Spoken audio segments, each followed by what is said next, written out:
이번 영상에서는 여자한테 절대 묻지 말아야 할 5가지 질문과 그렇다면 어떻게 대화를 이끌어 나가야 되는지에 대한 대화 주제 7가지에 대해서 이야기를 한번 해보도록 하겠습니다. 아무리 젠틀한 첫인상을 남기고 그리고 빵빵 터트리고 분위기를 주도하고 로맨틱한 모습을 보여주더라도 아무리 호감을 이끌어내는 것까지 성공했었다고 하더라도 절대 하면 안 될 질문들이 있다는 거예요. 아무 생각 없이 이 5가지 질문을 던졌다가는요, 너는 아웃이 됩니다. 자, 그 첫 번째 질문이 바로 이거예요. 몸무게가 몇이에요? 이 질문은 여자에게 절대 하면 안 되는 질문이에요. 눈대중으로 상대가 45kg 이하의 몸무게를 가졌다고 판단이 된다거나 혹은 멸치가 생각날 정도로 마른 타입이 아니라면 이런 질문은 절대 하면 안 돼요. 마른 타입이라고 하더라도요, 여자는요 아무리 말랐어도 다이어트에 대한 생각은 언제나 갖고 있기 때문에 몸무게에 대한 질문을 하는 건요 그냥 자살골이라고 보시면 돼요. 이건 뭐 진짜 말해봤자 아픈 이야기지만 아무 생각 없이 몸무게를 묻는 남자들이요 생각보다 꽤 있어요. 그러면서 다 물어봐 놓고 커버하면서 아우 전혀 그렇게 안 보여요, 45kg인 줄 알았는데요, 이런 이야기를 하지만요 별 약효 없습니다. 그래서 기사도 정신을 발휘해서요 여자 사람의 몸무게는요 지켜주세요. 덧붙여서 자기가 키가 작다고 생각하는 여성들이 키에 대한 콤플렉스를 꺼내놨잖아요. 그러면 키가 몇인데요, 그렇게 안 보여요, 훨씬 커 보이는데, 이런 이야기도요 별 약효 없습니다. 여자를 만날 때마다 성장판 어쩌고 저쩌고 하는 그런 사람들은요 당연히 솔로일 수밖에 없겠죠. 두 번째입니다. 남자분이 여자를 만났을 때 뭐 할까요, 어디 갈까요, 이렇게 배려한다는 차원에서 이렇게 꺼낼 수 있는 이야기이긴 하지만요, 이런 이야기를 무한 반복하잖아요. 그러면 여자분들은 남자를 되게 매력 없다라고 느낄 확률이 높습니다. 남자분이 리더십을 발휘해서 여성분과의 만남을 위해서 많은 맛집을 알아봐주는 그런 준비성을 보여주는 게 좋거든요. 그것을 여자가 느끼기에 리더십 있다라고 생각을 한다는 거예요. 물론 그렇다고 내가 가고 싶은 순댓국집이라든지 내장탕집으로 무작정 데려가라는 얘기가 아니에요. 만약에 돼지 껍데기집을 데려가기로 마음먹었다 하더라도 최소한 돼지 껍데기 좋아해요? 라고 물어보고 여기 진짜 맛있는데 라고 배려해주는 거죠. 꽤 괜찮은 레스토랑에 들어가서 자리를 배정해주는 이유가 뭔지 아시나요? 선택의 기로에서 갈등하는 사람이 많기 때문이에요. 선택할 수 있게 선택권을 넘겨주는 것보다 선택의 폭을 줄여주는 게 배려라고 하는 이야기가 있거든요. 그래서 남자가 여자에게 보여줘야 할 배려도 바로 그런 것이라고 생각을 하는 거죠. 네가 원하는 대로 해 라기보다 이거 같이 하자 정도가 배려가 좋다는 것이라는 것을 잊지 않으셨으면 좋겠어요. 실제로 선택의 심리학에서는 어떤 게 있냐면요, 잼을 살 때 20가지 잼 사이에서 잼을 하나를 고르는 것보다 10가지 중에서 잼을 하나를 고르게끔 하는 게 훨씬 더 매출이 높다라는 거예요. 그래서 선택의 여지가 완전히 많은 것보다 줄여주는 게 중요해요. 중식하고 일식하고 그리고 한식 중에서 뭐가 더 좋아? 라고 먼저 물어본다든지, 매운 거하고 안 매운 것 중에서 뭐가 좋아? 라고 물어볼 수도 있고요. 이런 식으로 선택의 폭을 줄여주잖아요. 그러면 남자분들도 여자분의 아무거나 이 대답 때문에 스트레스 받지 않을 수 있다라는 거예요. 그래서 뭐 먹고 싶어? 라고 물어봤을 때 적어도 우리가 살고 있는, 우리가 만난 이 지역에 소문난 맛집들 정도는 좀 알아놓고 가면 도움이 될 거라는 거예요. 그래서 여자분이 뭐 먹고 싶어? 라고 물어봤을 때 괜찮은 맛집 리스트를 몇 개만 알고 가도요 사실은 조금은 데이트하기가 좀 편할 거예요. 그래서 여자가 아무거나 라고 이야기를 할 때 어떤 식으로 가이드를 해주는지에 따라서 여자는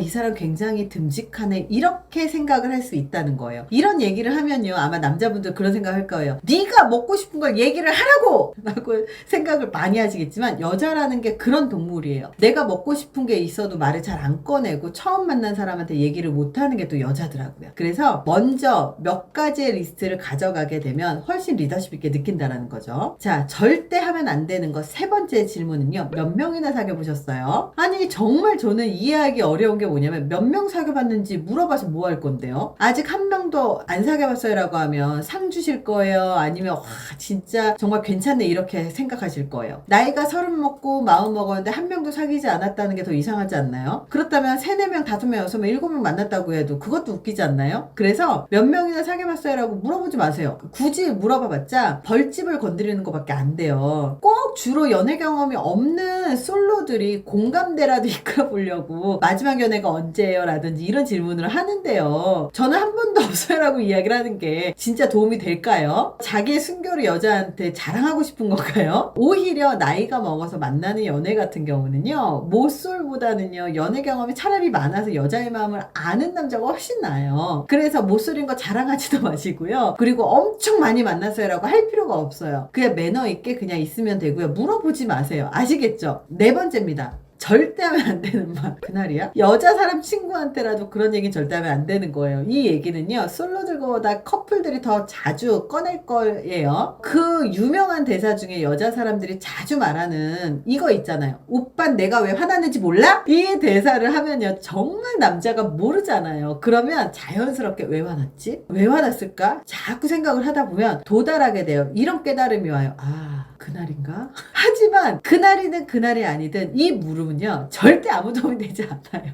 그날이면 그녀의 짜증 게이지가 정말 더 올라갈 거고요. 그날이 아니라고 하더라도 짜증이 나요. 여성의 그날은요 남자 입장에서 정말 지뢰밭이라고 생각을 하면 돼요. 그래서 그냥 피하란 얘기예요. 그날 같아 보이더라도 질문하지 마시고 그냥 피하세요. 입장을 바꿔놓고 비슷한 질문이 하나 있어요. 오빠 그것도 못해? 내가 할 줄 아는 일인데 이 얘기를 들어도 짜증나고요. 못하는 건데 그 얘기를 해도 짜증나잖아요. 여자에게 그날이야? 라는 질문은요. 같은 범죄의 물음이라고 생각하시면 됩니다. 혹시라도 그녀를 생각을 한다면 그날인지 그날이 아닌지를 따지지 말고요. 따뜻한 찜질팩 하나를 건네주는 게 훨씬 더 나아요. 주면서 너 그날인 것 같아서 샀어. 이런 대사했다가는요. 정말 짜증날 거거든요. 그래서 여자는 따뜻한 게 더 좋대 라고 하면서 주는 게 훨씬 더 낫습니다. 다섯 번째입니다. 물어본 거 또 물어보기. 또 물어봐서까지 알아야 하는 절박한 이유가 있는 게 아니라면요. 한 번 물어봤던 질문은 다시 안 던지는 게 좋아요. 같은 얘기를 또 한다는 얘기는 뭐예요? 물어봤던 것을 기억하지 못한다. 물어봤지만 대답을 기억하지 못한다. 즉, 두 가지 다 그녀에게 질문을 해놓고 그 대답이 관심이 없었다. 혹은 바꿔 말하면 그녀에게 별로 관심이 없다. 이 얘기로 귀결이 됩니다. 결국 무언가 대화를 하잖아요. 그럼 제발 상대방한테 집중 좀 하세요. 상대방이 좋아하는 색깔, 생일, 혈액형, 그리고 이야기를 주고받으면서 기억해야 되는 정보들이 있을 거예요. 근데 그것들을 대충 흘려듣고 또 묻지 말란 얘기예요. 암기력이 떨어지잖아요. 그럼 대충 화장실 다녀온다고 하고요. 휴대폰에 저장하세요. 그래서 이렇게 저장을 하지 않고 물었던 것 또 물어보잖아요. 그러면 그 자체로도 여자는 자존심이 상합니다. 만약에 여자분이 만남의 자리에서 흘리듯이 한 이야기, 별자리 이야기든 혈액형 이야기든 한 것을 기억을 해놨다가 나중에 액정 클리너가 됐던 아니면 무슨 열쇠고리가 됐던 뭐든 사주잖아요. 그러면 그것에 감동하는 거예요. 우리 꼭 그러잖아요. 수업 시간에 딴짓하고 그리고 놀고 싶다고 하고 놀 때는 공부하고 싶다고 하고 휴가가 아닐 때 휴가 가고 싶어 하고 일할 때 휴가 가고 싶어 하고 휴가 가선 일하고 싶어 하고 꼭 그런 거 하고 똑같아요. 그래서 한 곳에 있고 한 사람을 만난다면 집중하십시오. 집중이 사실은 연애고 사랑입니다. 그렇다면 남자들을 위해서 주로 어떤 이야기를 해야지 리드할 수 있는지에 대해서 얘기를 해드릴 건데요. 제가 어떤 상황에서도 대화할 수 있는 주제 7가지란 영상으로 이미 업로드가 되어 있어요. 그래서 주제 7가지를 대략적으로 설명을 해드릴게요. 첫 번째는요. 어린 시절의 추억입니다. 어린 시절에 이런 거 되게 재밌었는데요. 예전에 그런 쫀득이 같은 거 기억나세요?